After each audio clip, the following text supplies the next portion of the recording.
नमस्कार विद्यार्थी मित्रांनो, कालच्या पार्ट 3 मध्ये कालच्या लेक्चरमध्ये आपण Ostwald dilution law for weak acid HA साठी पाहिलं होतं. त्याच्यानंतर सेकंड जो आहे तोच आहे Ostwald dilution law for weak base. Same जसं आपण ॲसिडसाठी घेतलेलं आहे तसंच बेससाठी आहे, फक्त ज्या ठिकाणी आपण HA सिम्बॉल वापरला आहे त्या ठिकाणी BOH सिम्बॉल वापरणार, जिथे K वापरले त्या ठिकाणी KB वापरणार. एवढे चेंजेस आपल्याला करावे लागतील. तर या ठिकाणी घेतलं बघा, let BOH be the weak base which dissociate in aqueous solution as. तुम्हाला जनरल सिम्बॉल्स काय वापरायचे आहेत ॲसिड आणि बेससाठी आपण घेतलेले आहेत. तर BOH हा जनरल सिम्बॉल असेल बेससाठी. It dissociates in aqueous solution, gives the ions B plus OH minus ions. The dissociation constant of weak base, that is Kb, is given by the equation, that is Kb is equal to molar concentration of B plus into molar concentration of OH minus ions whole divided by molar concentration of undissociated BOH. Here Kb is the dissociation constant of base and this equation called equation number 1. There is an equilibrium. या ठिकाणी equilibrium आहे. There is an equilibrium exist between the undissociated base that is BOH and its ions and therefore the dissociation constant of base is given by this equation. If we taken 1 mole of the base which is present initially in phi-dm cube of solution, then alpha be its degree of dissociation, then the undissociated molecules will be 1 minus alpha. समजा suppose आपण 1 मोल BOH चे घेतलेले आहेत initially in VDM cube volume of solution. Base किती घेतला आपण 1 मोल in VDM cube volume of solution. त्याचं सोल्युशनचं व्हॉल्यूम किती घेतलं आपण VDM क्यूब. त्यानंतर इक्विलिब्रियम कंडिशन जेव्हा त्या ठिकाणी निर्माण होईल तेव्हा त्यापैकी 1 मोलपैकी अल्फा मोल्स, एवढे नंबर ऑफ मोल्स त्याचे काय होतील, डिसोसिएटेड होतील. And alpha number of moles dissociated झालेत. फ्रॅक्शन्स घेतलेले नंबर ऑफ मोल्स किती आहेत, टोटल नंबर ऑफ मोल्स 1 आहेत. त्यापैकी अल्फा मोल्स एवढे काय होतील, इक्विलिब्रियम कंडिशनला डिसोसिएट्स होतील लक्षात into its ions and fractions undissociated will be. मग रिमेनिंग राहिलेली अमाऊंट काय असेल, घेतलेले नंबर ऑफ मोल्स 1 आहेत त्यापैकी alpha number of moles dissociate झाले आहेत. तर इक्विलिब्रियम कंडिशन जेव्हा निर्माण होईल तेव्हा त्या BOHचे नंबर ऑफ फ्रॅक्शन्स, म्हणजेच त्याला म्हणतो आपण फ्रॅक्शन्स अनडिसोसिएटेड, किती शिल्लक राहतील, 1 मायनस अल्फा. तर या ठिकाणी अल्फा म्हणजे काय असेल, त्याची डिग्री ऑफ डिसोसिएशनची व्हॅल्यू. तर या ठिकाणी काल जसं आपण ॲसिडसाठी इक्वेशन घेतलं होतं तसंच हे बेससाठीचं इक्वेशन लिहिणार आपण. एका साईडला B plus OH minus ions, या ठिकाणी लिहिणार आपण त्याचे इनिशियल मोल्स. त्याच्यानंतर लिहिणार आपण amount present at equilibrium, amount present at equilibrium. हे कशात असेल, अमाऊंट प्रेझेंट इन इक्विलिब्रियम मोलमध्ये, आणि कॉन्सन्ट्रेशन ॲट इक्विलिब्रियम हे असेल मोल पर DM क्यूबमध्ये. आता जसं आपण ॲसिडचं घेतलं होतं इनिशियली अमाऊंट किती प्रेझेंट घेतली आपण बेसची BOH, त्यावेळेस त्याचे आयन्स तयार झालेले नसतील, म्हणजे 0 बरोबर, इनिशियल नंबर ऑफ मोल्स. त्यानंतर amount present at equilibrium, number of moles 1 आहेत त्यापैकी किती नंबर ऑफ मोल्स डिसोसिएट झालेत, अल्फा. म्हणजे अमाऊंट प्रेझेंट ॲट इक्विलिब्रियम किती राहील मग याची BOHची 1 मायनस अल्फा. आणि B प्लस आयन्स असतील अल्फा. हा टेबल सेम आहे जसं आपण ॲसिडसाठी घेतला आहे, फक्त हे इक्वेशन चेंज होणार लक्षात, आणि केबीचं इक्वेशन एक चेंज होणार. त्यानंतर मोल्स ॲट इक्विलिब्रियम हे येतील मोल पर DM क्यूबमध्ये. कॉन्सन्ट्रेशन ॲट इक्विलिब्रियम हे कसं घेणार आपण, 1 minus alpha divided by volume V, alpha divided bye V, alpha divided bye V लक्षात. याच्यावरनं आपण काय काढलं, यांचं कॉन्सन्ट्रेशन ॲट इक्विलिब्रियम काढले. म्हणजे कोणाकोणाची व्हॅल्यू काढली, BOHची कॉन्सन्ट्रेशन BOH किती असेल 1 minus alpha divided by V. त्यानंतर कॉन्सन्ट्रेशन असेल B प्लस आयन्सचं आणि OH मायनस आयन्सचं सारखंच असेल. या ठिकाणी आहे ना सारखं आहे म्हणून आपण लिहू concentration of B plus is equal to concentration of OH minus ions is equal to alpha divided by V. दोघांचे कॉन्सन्ट्रेशन सेम असतील. Substitute these values in equation 2. काय होतं आपलं इक्वेशन 2? तर ह्या ठिकाणी हा टेबल परत एकदा समजावून घ्या. Initial moles BOH 1, B plus ions आणि OH minus ions initially dissociate होत नाहीत, आयोनाइज होत नाहीत. त्यामुळे त्याचे नंबर ऑफ मोल्स आपण 0 0 घेतलेत. Amount present at equilibrium 1 minus alpha alpha alpha. त्यानंतर कॉन्सन्ट्रेशन ॲट इक्विलिब्रियम इन मोल पर DM³ 1 minus alpha divided by V alpha divided by V alpha divided by V. म्हणजेच आपल्याला ह्या टेबलवरनं आपण काय काढलं आहे? मोलार कॉन्सन्ट्रेशन काढले BOHचं 1 minus alpha divided by V. त्याच्यानंतर concentration of B plus ions आणि OH मायनस आयन्स हे सेम आहेत. किती आहेत हे? Alpha into V. ह्या जे व्हॅल्यूज आहेत आपल्याला इक्वेशन नंबर 2 मध्ये पुट डाऊन करायचे आहेत. काय इक्वेशन नंबर 2 आपलं? KB is equal to molar concentration of B plus ions into molar concentration of OH minus ions divided by molar concentration of BOH. काय मिळेल मग आपल्याला? B प्लस आयन्सचं कॉन्सन्ट्रेशन किती आहे? Alpha divided by V into OH मायनसचं सुद्धा alpha divided by V whole divided by 1 minus alpha divided by V. बरोबर आहे. त्यानंतर आपल्याला काय मिळेल? Alpha square divided by V square whole divided by 1 minus alpha into V. त्याच्यानंतर alpha square divided by V square into हे वर जाऊन काय होईल? V divided by 1 minus alpha. एक व्ही कॅन्सल होईल. Alpha square divided by 1 minus alpha into V. Same equation मिळते आपल्याला. दिस इज KB. लक्षात.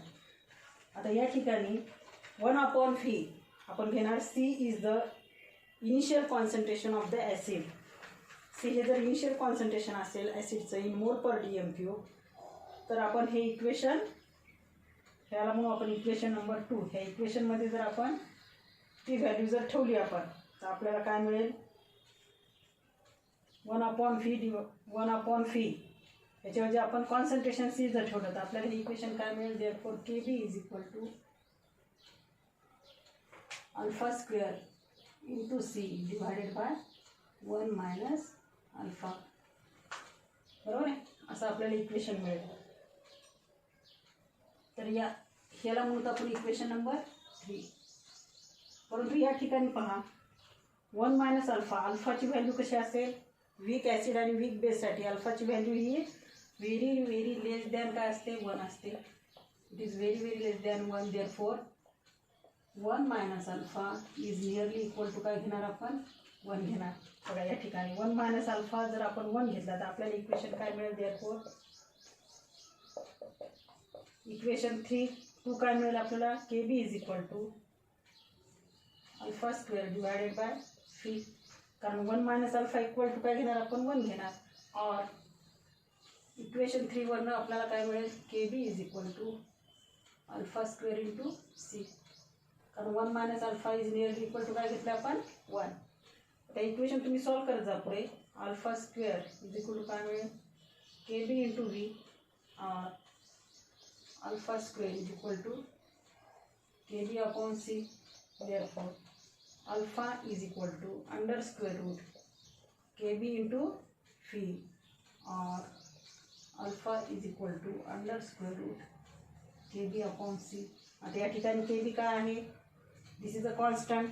Therefore we can write alpha is equal to under square root V और alpha is equal to 1 upon under square root C.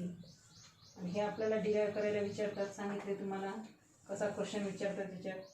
Show that the degree of dissociation of weak base is inversely proportional to the square root of molar concentration of the solution और degree of dissociation of weak base is directly proportional to the square root of its volume. बरोबर. असा प्रश्न विचारतात किंवा direct प्रश्न काय विचारतील? describe the or explain the Ostwald dilution law of weak base.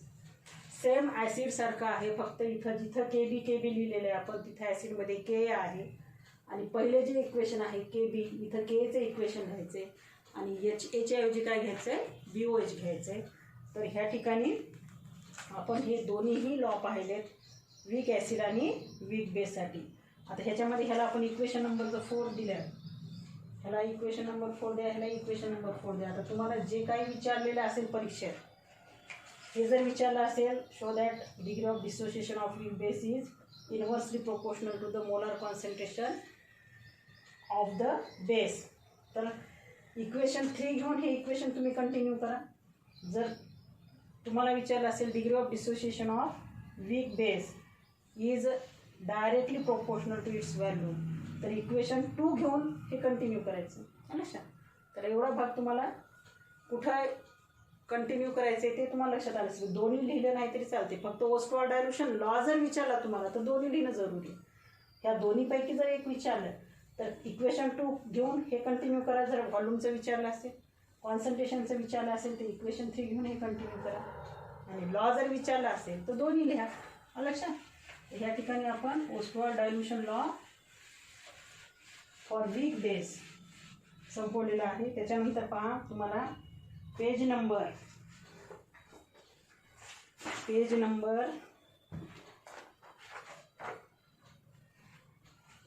Numericals दिलेले आहेत बघा. पेज नंबर 50वर प्रॉब्लेम नंबर आहे 3.1. पुस्तक घेऊन बसायचं आहे व्हिडिओ पाहताना, त्याच्यामुळे तुम्हाला लक्षात येईल की मी कोणत्या पेजवर शिकवायला लागले तुम्हाला. पेज नंबर 50वर, पेज नंबर 50, त्याच्यावर प्रॉब्लेम नंबर आहे पहा. प्रॉब्लेम आहे 3.1. प्रॉब्लेम 3.1. तो प्रॉब्लेम मी वाचते पहा, पुस्तकामध्ये पहा तुम्ही आता. A week monobasic acid is 0.0% dissociated in 0.02 molar solution. एक तुम्हाला वीक मोनोबेसिक ॲसिड दिलं आहे ज्याचं तुम्हाला पर्सेंट डिसोसिएशन दिलं आहे 0.05% आणि त्याचं कॉन्सन्ट्रेशन दिलं आहे 0.02 मोलार. तुम्हाला कॅल्क्युलेट करायला सांगितलं आहे dissociation constant of the acid. लक्षात, तर 2 मार्कांना हा न्यूमेरिकल विचारला जातो. तुम्हाला काय दिलेले आहे आणि काय करायचे. वीक मोनोबेसिक ॲसिड दिलं आहे तुम्हाला, वीक मोनोबेसिक ॲसिड. इथं कन्फ्यूज व्हायचं नाही. तुम्हाला वाटेल इथं बेस पण आला आणि ॲसिड पण आला, नेमकं हे काय आहे. हा मोनोबेसिक ॲसिड आहे, बरोबर. हा ॲसिड आहे जो एका बेसला न्यूट्रलाइज करतो. लक्षात, म्हणजे त्या ॲसिडमध्ये एक H+ आयन आहे आणि जो एका बेसला म्हणजे OH- आयनला न्यूट्रलाइज करतो, म्हणून त्याला म्हणले मोनोबेसिक ॲसिड. ॲक्च्युअली काय आहे, ॲसिड आहे. लक्षात, त्याचं तुम्हाला पर्सेंट डिसोसिएशन दिले. गिवन डेटामध्ये काय काय दिले, पर्सेंट डिसोसिएशनची व्हॅल्यू दिली. किती दिली पर्सेंट डिसोसिएशन, 0.05%.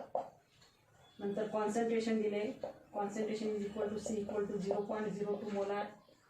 हे लिहायचं आहे परीक्षेमध्ये, गिवन डेटा लिहायचं आहे पूर्ण आणि काढायला सांगितलं तुम्हाला dissociation constant of acid that is K ची व्हॅल्यू, बरोबर.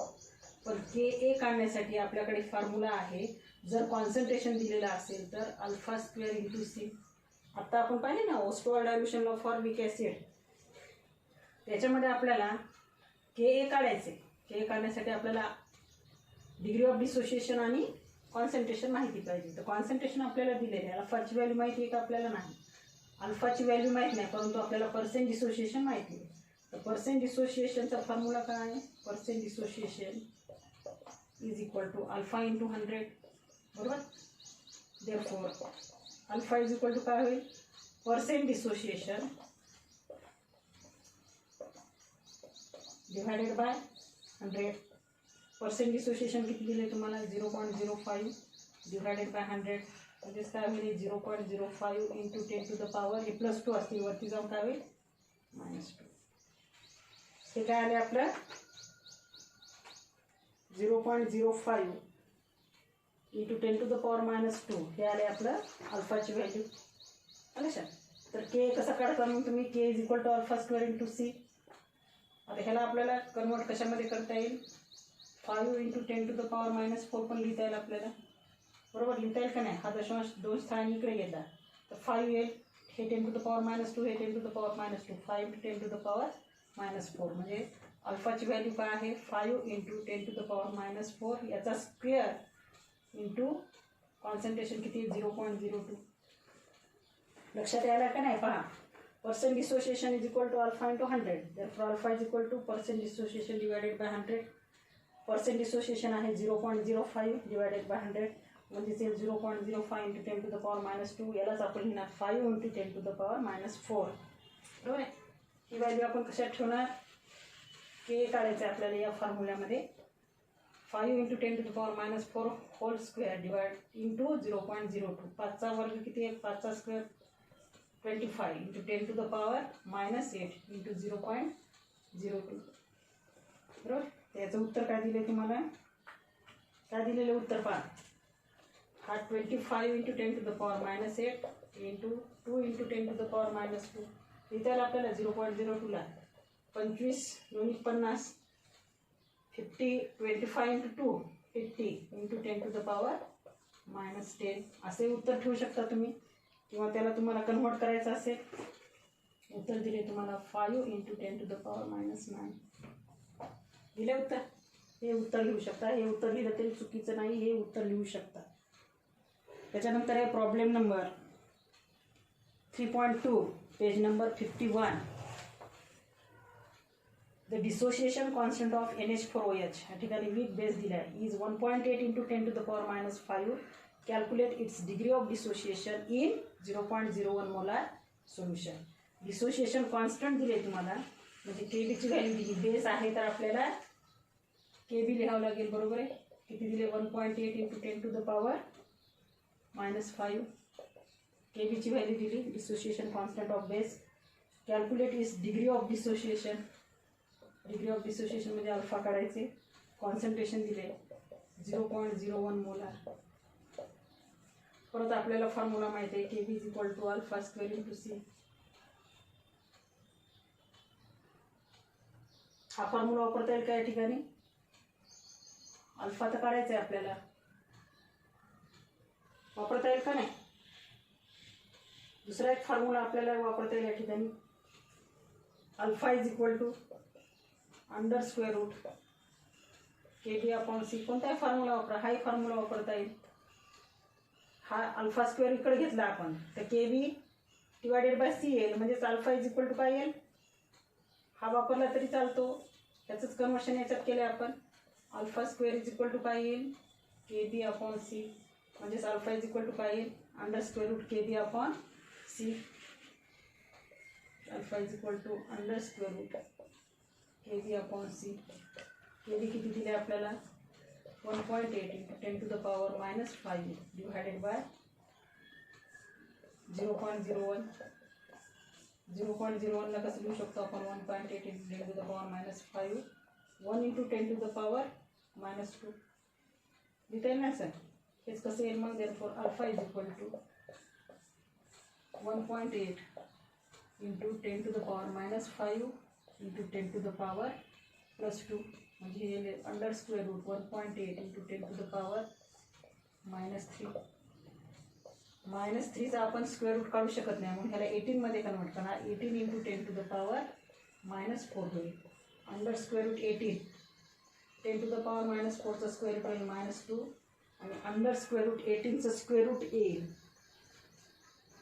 4.242. 4.242. लॉग टेबलमध्ये स्क्वेअर रूटचा स्क्वेअर रूट्स दिलेले आहेत तर 18चं आहे 0मध्ये स्क्वेअर रूट पाहायचं.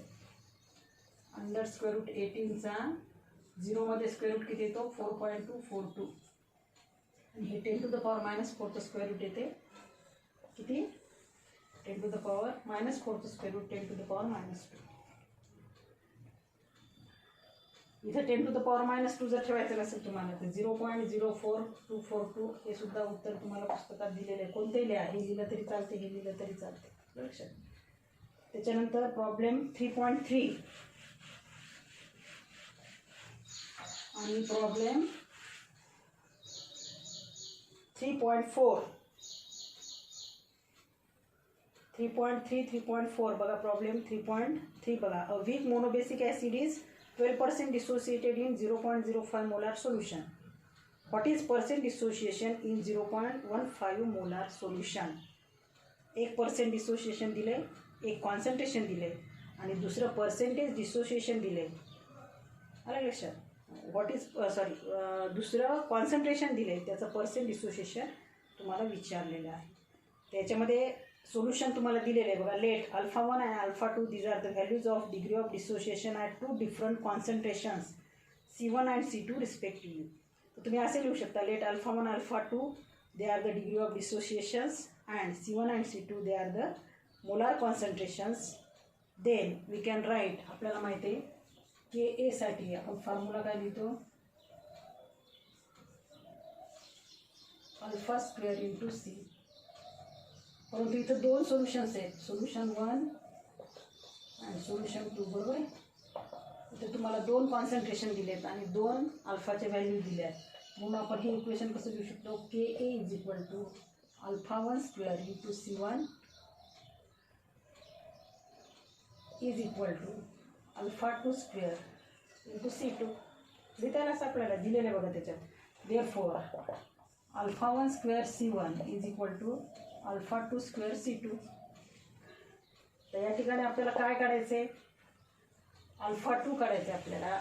पर्सेंट डिसोसिएशन काढायचं आहे आपल्याला सेकंड सोल्युशनचं. बरोबर आहे. त्याच्यासाठी आपल्याला अल्फा माहिती पाहिजे, α2 माहिती पाहिजे. Therefore α2 square is equal to काय येईल, α1 square into C1 divided by C2. त्याच्यामध्ये α1 किती आहे, α1 दिलेलं नाही आपल्याला, त्याचं पर्सेंट डिसोसिएशन दिले. बरोबर आहे. 12% percent dissociation is equal to alpha into 100 असेल. देअरफॉर α1 काय येईल, α1 पर्सेंट डिसोसिएशन किती आहे, 12 आहे, is equal to alpha into 100. बरोबर आहे. 12 is equal to alpha into 100. Therefore alpha is equal to काय येईल, 12 डिवायडेड बाय 100. लक्षात. म्हणजे हे कोणतं आहे, α1 आहे. α1 पर्सेंट डिसोसिएशन α1 दिले नाही तुम्हाला. मग α1 स्क्वेअर काय येईल, 12 divided by 100 square into C1. C1 किती दिले तुम्हाला, 0.05 होल डिवायडेड बाय C2 0.15. तर हे सॉल्व केल्यानंतर आपल्याला α2 स्क्वेअर मिळेल. बरोबर आहे. α2 स्क्वेअर किती मिळाले, 0.0048. 0.0048.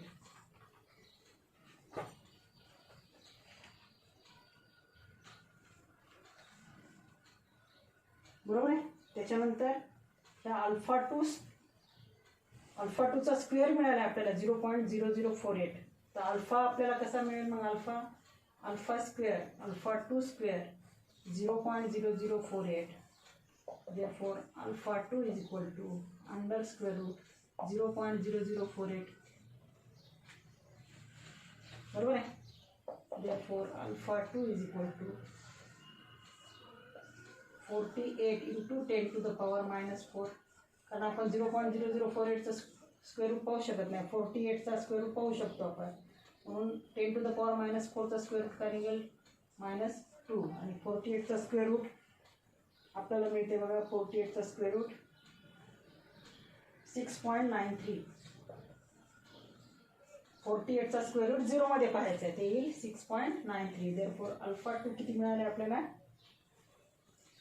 6.93 इंटू 10 टू द पॉवर -2. परंतु आपल्याला α2 नाही विचारलं, त्याचं पर्सेंट डिसोसिएशन विचारले सेकंड सोल्युशनचं. Therefore percent dissociation is equal to α2 into 100. α2 किती आहे, 6.93 into 10 to the power -2 into 100ला आपण कसं लिहू शकतो, 10 टू द पॉवर 2. हे कॅन्सल होतील आणि आपल्याला मिळेल 6.93%. That is the answer of percent dissociation in 0.15 molar solution. त्याच्यानंतर त्याच पेज नंबरवरचा 51वरचा प्रॉब्लेम 3.4 तुम्हाला सॉल्व करून दिलेला आहे, तो तुम्ही सोडून घ्या. त्याच्यामध्ये काय दिलेले आहे फक्त ते सांगते. Let alpha 1 be the degree of dissociation, concentrations of various species involved at equilibrium are return as. आपण वीक ॲसिड आणि वीक बेसचं जेव्हा तो टेबल घेतला आहे आपण, initial moles at equilibrium and concentration at equilibrium. Concentrations at equilibrium घेताना आपण त्या टेबलमध्ये लिहिलं होतं 1 minus alpha upon V, alpha upon V and alpha upon V. बरोबर आहे. बेस असेल तर हे BOHचं असेल, हे B प्लस आयन्सचं असेल आणि हे OH मायनस आयन्सचं असेल. आणि ॲसिड असेल तर हा HAचं असेल, हे H प्लस आयन्सचं असेल, हे A मायनस आयन्सचं असेल. बरोबर आहे. तर या ठिकाणी व्हॉल्यूमच्या फॉर्ममध्ये दिले. जर आपण हे कॉन्सन्ट्रेशनच्या फॉर्ममध्ये दिलं तर 1 अपॉन व्हीला आपण काय लिहू शकतो, C. म्हणजे हे इक्वेशन कसं येईल, 1 minus alpha into C, alpha into C आणि अल्फा इंटू सी. कारण 1 अपॉन व्हीला आपण काय लिहिणार, C. 1 अपॉन व्हीला काय लिहिणार आपण, C. लक्षात. तर हे जर आपल्याला Ostwald dilution law for weak acid आणि वीक बेसमध्ये जो काय टेबल घेतला आपण, कॉन्सन्ट्रेशन ॲट इक्विलिब्रियम, लक्षात. याच्यावरून आपण 1 अपॉन व्ही याच्याऐवजी काय लिहू शकतो, C. म्हणजे ही व्हॅल्यू काय येईल, 1 minus alpha into C, alpha C, alpha C. हेच इक्वेशन बघा या ठिकाणी दिले तुम्हाला. ॲसिटिक ॲसिडचं वॉटरमध्ये जर सोल्युशन केलं तर आपल्याला acetate ions CH3COO minus ions आणि H2O प्लस आयन्स मिळतात. CH3COHचं आपण कॉन्सन्ट्रेशन्स घेतलेलं आहे 1 मायनस अल्फा इंटू सी घेतलं आहे आपण, 1 मायनस अल्फा इंटू सी. या ठिकाणी वॉटर घेतलेलं नाही आपण, अलग लक्षात. 1 मायनस अल्फा इंटू सी हे ॲसिटिक ॲसिडचं मोलार कॉन्सन्ट्रेशन. ॲसिटेट आयन्सचं येईल अल्फा इंटू सी आणि H प्लस आयन्सचं सुद्धा. H प्लस आयन्सच्या ऐवजी इथं वॉटर लिहिलं आहे ना आपण, हा वॉटर आणि H प्लस आयन्स रिॲक्ट होऊन इथं त्यांनी हे कॉन्सन्ट्रेशन कशाचं घेतले, H3O प्लस आयन्सचं, हायड्रोनियम आयन्सचं. त्याच्यामध्ये आता डायरेक्ट आपण फॉर्म्युला घेतला आहे, alpha is equal to under square root K upon C. केची व्हॅल्यू दिलेली आहे तुम्हाला आणि सी पण दिलेला आहे. तर अल्फाची व्हॅल्यू येते 1.34 इंटू 10 टू द पॉवर -2. अच्छा, त्याच्यावरून तुम्हाला H3O प्लस आयन्सचं कॉन्सन्ट्रेशन करायचे, जे फॉर्म्युला आहे अल्फा इंटू सी. बरोबर आहे. अल्फाची व्हॅल्यू आली 1.34 इंटू 10 टू द पॉवर -2 आणि कॉन्सन्ट्रेशन दिलेले तुम्हाला 0.1. तर उत्तर मिळतं आपल्याला 1.34 इंटू 10 टू द पॉवर -3 मोल पर लिटर लिहिले. इथं मोल पर DMQ सुद्धा तुम्ही त्या ठिकाणी त्याचं युनिट लिहू शकता. त्याच्यानंतरचा जो पॉईंट आहे ॲटो आयनायझेशन ऑफ वॉटर, हा आपण नेक्स्ट पिरियडला पाहूया.